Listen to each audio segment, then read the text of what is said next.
Filho do homem, eu nomeei vigia de Israel. Sempre que receber uma mensagem minha, advirta ao povo. Ezequiel 3, versículo 17. Na maioria dos lugares, as épocas da igreja são opostas às da natureza.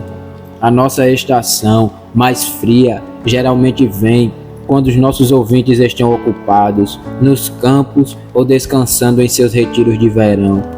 E o nosso tempo de colheita das almas vem no inverno, quando, durante as longas noites, as pessoas podem se reunir, possibilitando a realização de encontros especiais para oração e exortação.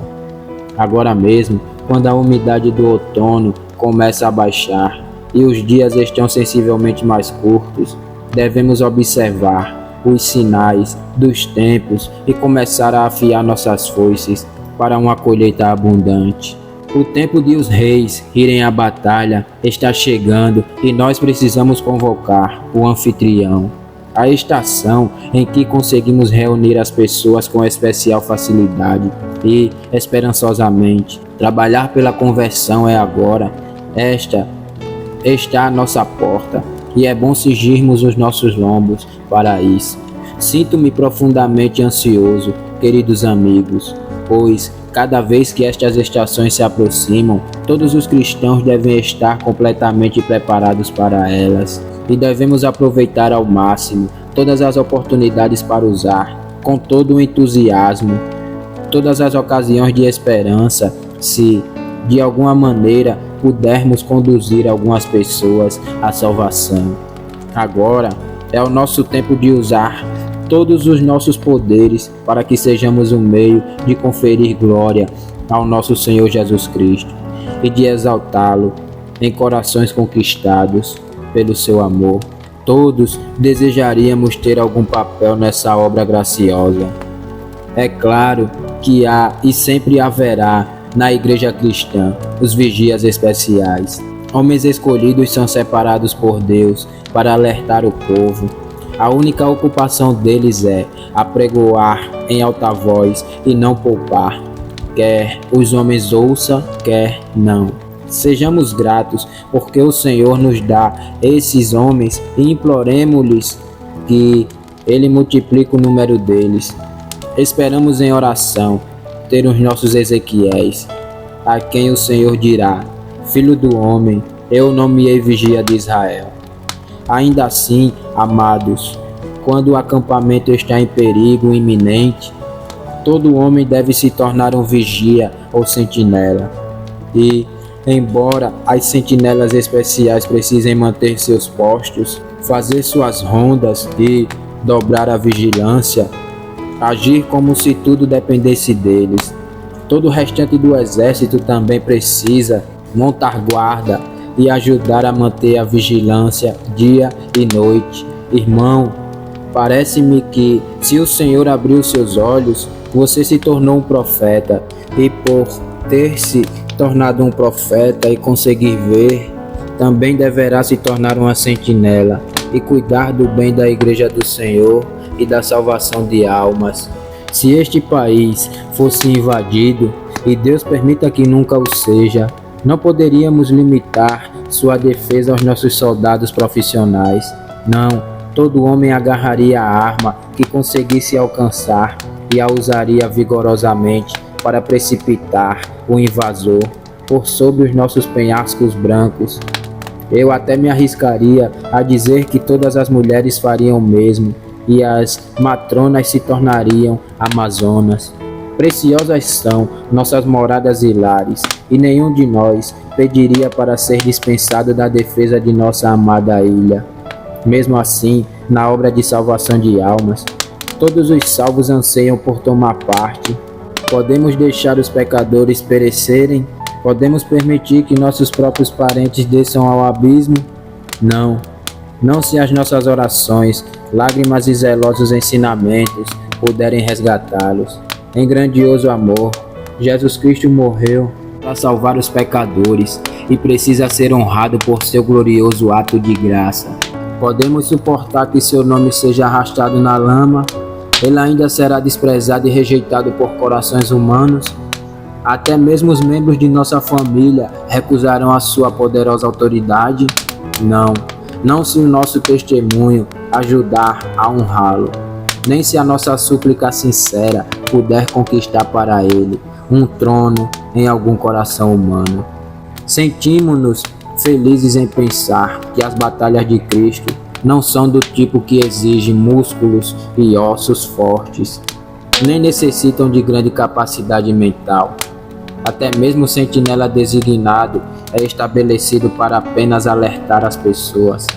Ele não tem de envolvê-las com eloquência, nem de eletrizá-las com novidades de oratória. Deve simplesmente adverti-las, e a linguagem mais simples poderá ser suficiente para isso. Certamente é um grave erro dos tempos atuais os homens pensarem que seus pregadores são obrigados a ter oratória e serem poéticos, porque essa surpreendente habilidade deve ser ostentada se o objetivo é alertar um pecador a fugir da ira vindoura. Temo que os meus irmãos estejam se esquecendo de sua verdadeira incumbência e trabalhando para confundir aqueles a quem o Senhor os enviou para alertar. Se um homem está dormindo e tenho de acordá-lo, não preciso cultivar uma linda voz de tenor para tirá-lo de seu sono. Em vez disso, tenho de chamar com intensidade suficiente e clareza até ele ser desperto.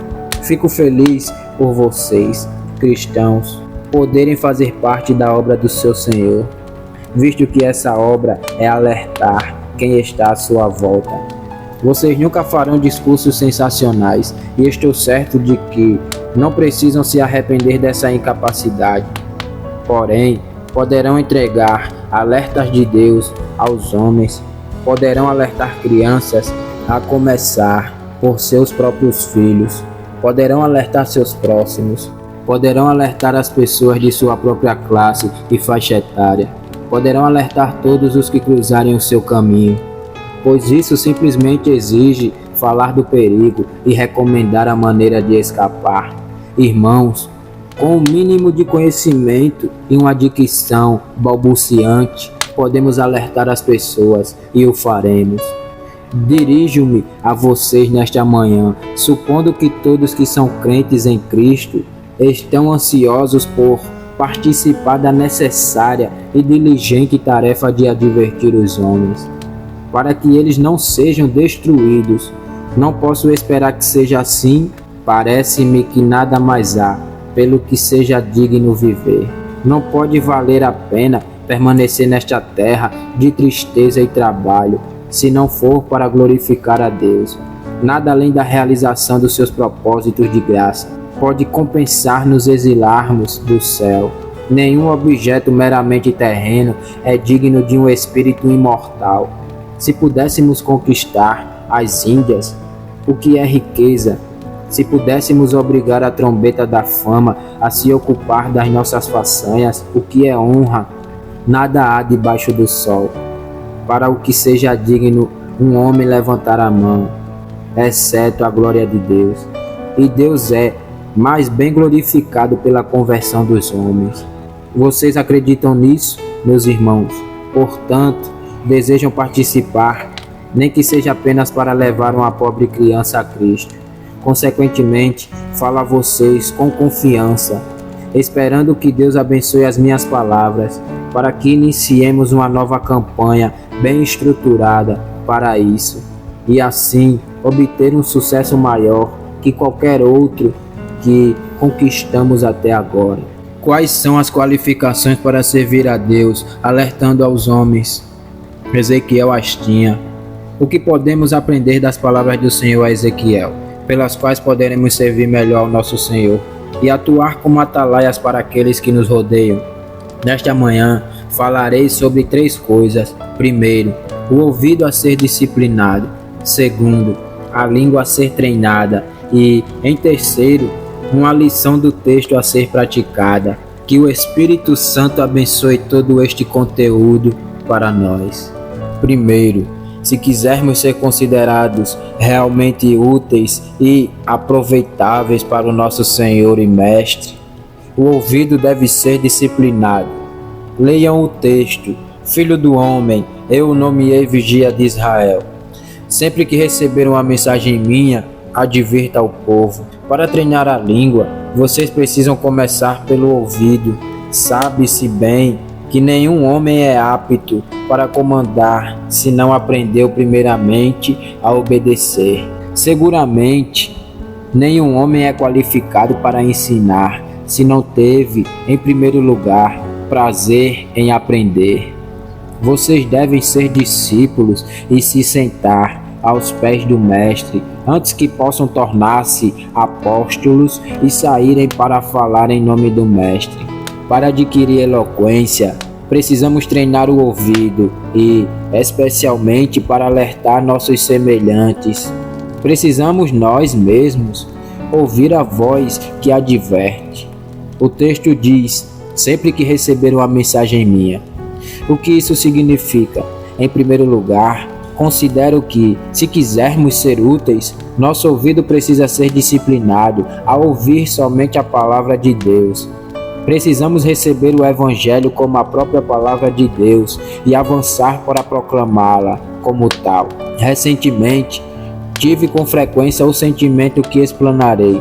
Ele é um dos fungos desta era iluminada de pensamento avançado.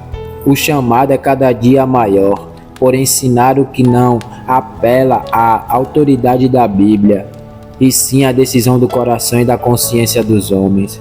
Nossos mestres religiosos devem recair sobre a verdade que os homens coletaram de sua consciência interior e devem apoiar suas instruções com argumentos obtidos da experiência dos pensadores e filósofos. É tarde demais para se referir sempre a um livro e tentar provar certas declarações dos enunciados estereotipados de um volume antiquado. Essa é a noção favorita e quem acredita nela pode ir em frente, derreter-se de amores e sonhar quanto quiser. E quem pensa que as especulações deles são dignas de serem ouvidas, podem dar ouvidos a eles. Sem dúvida, agradar-se-ão muito e, durante algum tempo, divertirão as pequenas claques que olham para eles como pequenos papas de uma pequena festa. Elas poderão até mesmo adorá-los como pequenos deuses, pois certamente quem cria e constrói a verdade dentro de si mesmo não está muito longe da deidade. Irmãos, nós aguentaremos até que essa praga de moscas desapareça. O incômodo é grande, mas não durará muito. Toda essa frivolidade terá fim. A imaginação e o raciocínio do homem são madeira, feno e palha, e o dia em que serão consumidos está a caminho. Valentes vangloriosos suplantariam o testemunho eterno com suas divagações, mas essa maneira deles é a sua insensatez. Nossa certeza é de que o ensino necessário para esta era precisa vir cada vez mais distintamente da Bíblia e precisa ser diariamente testado segundo esse livro dos livros. Se os mestres quiserem ter poder, deverão sustentar tudo com "assim diz o Senhor". A nós cabe ficar de pé ou cair por revelação e declarar: não damos a mínima importância à sua consciência imaginária e à fabricação de seus sonhos, fantasias e caprichos. Nós lhes declaramos que Deus falou e que o que Ele disse vocês são obrigados a receber, porque o Senhor o disse. Isto prevalece sobre todos os argumentos. O Senhor falou. Acredite nele, porque Ele não pode mentir. Viemos dizer-lhes o que nós mesmos recebemos por divina autoridade e reivindicamos que vocês recebam o nosso testemunho, não porque é nosso, mas porque é sustentado por autoridade divina e é, de fato, o eco da palavra divina. Somente por esse modo de expressão podemos esperar ter sucesso. Por qualquer outro caminho, buscamos o fracasso e merecemos, irmão. Você diz: eu desejo divulgar a minha religião porque é a minha própria opinião. Você jamais conquistará alguém nesses termos. Como pode esperar isso? Se você advertir outro homem de algo que não seja a verdade de Deus, isso de nada servirá para ele, visto que a sua opinião é tão boa quanto a dele, e a opinião dele é tão boa quanto a sua, e nenhuma delas tem muito valor. Irmão, você diz: eu considero a minha religião como a própria visão das coisas. Então, as suas opiniões sobre as coisas, as minhas opiniões sobre as coisas e as opiniões de todos os demais sobre as coisas valem o mínimo, e não há motivo para criar tumulto sobre elas. Qualquer opinião assinada com o seu nome ou o meu poderia muito bem não ser escrita. O que são os nossos nomes? O que são as nossas opiniões? Não, irmão, se você quiser falar de maneira que afete o coração, a consciência e o destino dos homens, você precisa repetir o que recebeu vindo do próprio Deus, como a própria palavra de Deus. Há nisso um valor, uma permanência, uma certeza, e ela é transmitida com suprema majestade, trazendo aflição a quem quer que se atreva a rejeitá-la, e assim ao seu poder. Se é realmente a palavra de Deus, ai de você se não a transmitir fielmente, e ai dos seus ouvintes se não a receberem com reverência. Então, a primeira coisa a nos lembrarmos, se quisermos ser úteis em advertir homens e salvar almas, é sentirmos a plena convicção e impressão de que o que tentamos ensinar é a própria palavra de Deus.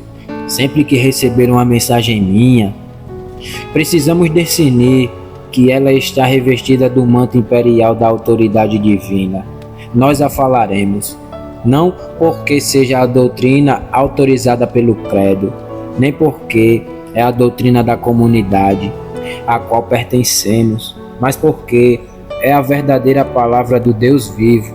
Aqui há poder que os corações empedernidos são obrigados a sentir, poder diante do qual até mesmo os demônios tremem. Garanto-lhes que, se vocês colocarem a palavra de Deus entre 50.000 palavras de homens, ela será como um leão entre um rebanho de ovelhas, rasgando-as em pedaços, e provará, por sua própria força natural, de onde vem e para onde vai. Segundo, se queremos educar o nosso ouvido, não podemos apenas receber a palavra como autoridade divina, mas saber o que a palavra de Deus é.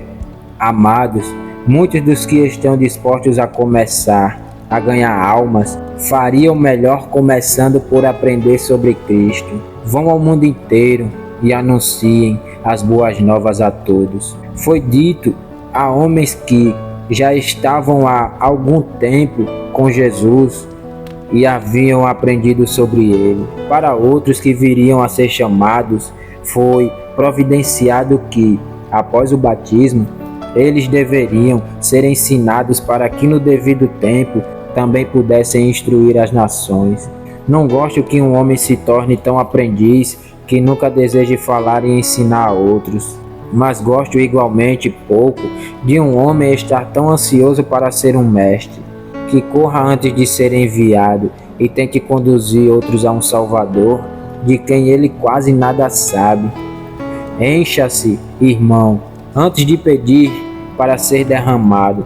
Caso contrário, não haverá muito resultado do seu derramamento. Receba o pão e o peixe do mestre. Caso contrário, você terá pouquíssimo para distribuir entre a multidão. Antes de tudo, saiba o que você tem a dizer. Caso contrário, como poderá falar por Deus? Se um mensageiro corre velozmente, chega sem fôlego ao final de sua jornada e diz: eu tenho algo a dizer ao meu Senhor, mas não sei o que é. Será ridicularizado por seus esforços? Sua corrida veloz tem pouca importância, visto que ele nada tinha para entregar. Deveria ter esperado até saber as novidades que tinha de levar. Irmão, ouça a palavra que Deus profere e, então, entregue-a em nome de Deus. O que então devemos fazer? Estudemos a Bíblia com diligência. Vão àquela fonte de verdade, eu lhes imploro, e jamais fiquem satisfeitos com a versão de segunda mão. Vão à fonte e bebam ali, onde os córregos não foram elameados pela tolice humana. Nós desejamos manter a palavra pura, mas somos conscientes da enfermidade. Vão ao poço imaculado, onde não há mistura de erro humano. Busquem num livro inspirado e desejem saber tudo o que ele ensina, pois um pequeno erro pode trazer muito dano ao bom ensino. Como uma mosca no pote de unguento, até mesmo a omissão de uma verdade pode prejudicar demais a utilidade de um homem. O Senhor não abençoa algumas igrejas como esperaríamos que fossem abençoadas, porque elas estão em grave erro em certos aspectos. Embora Ele abençoe a parte verdadeira do testemunho, a outra parte impõe um obstáculo. Provavelmente, uma das razões pelas quais o cristianismo não se difunde tão rapidamente agora quanto se difundia antes, seja ele estar tão misturado com tradição e opinião humanas na maioria das denominações, e também por haver pouca vontade de examinar pontos duvidosos para ver se eles estão ou não em conformidade com a mente de Deus. A igreja seria una consigo mesma se fosse una com a verdade. Seria impossível haver tantas divisões se todos nós nos mantivéssemos fiéis ao único Senhor, à única fé e ao único batismo. Porém, há misturas tristes, as quais permite-se que se mantenha incontestadas ano após ano, e se alguém é suficientemente honesto para falar, é imediatamente acusado de intolerância e falta de caridade. Enquanto essas coisas forem assim, a bênção do Senhor será refreada. Meu caro irmão, se você quiser ser eminente e útil, permita sua mente curvar-se às doutrinas das Escrituras. Procure saber tudo o que a Bíblia ensina, especialmente sobre os principais temas da salvação. E submeta-se à mente de Cristo em tudo. Deseje dizer aos seus semelhantes apenas o que o Senhor lhe diz, nada mais e nada menos. E esforce-se durante toda a sua vida por seguir a verdade revelada em sua pureza, em vez dos dogmas dos padres ou dos decretos das seitas. A verdade, como é em Jesus, pura e simples, como a encontramos na palavra, deve ser nossa regra e guia. Isso nos ajudará enormemente a sermos bem-sucedidos. Não parece uma observação muito prática, mas é assim. O Espírito Santo dá, primeiramente, a verdade ao nosso entendimento e, depois, a graça para transmiti-la aos outros. Limpem muito bem os seus ouvidos para ouvir a palavra de Deus como a palavra de Deus, e estejam determinados a saber o que essa palavra realmente ensinou. Dessa maneira, vocês serão instruídos a advertir os homens com a mensagem que procede de Deus.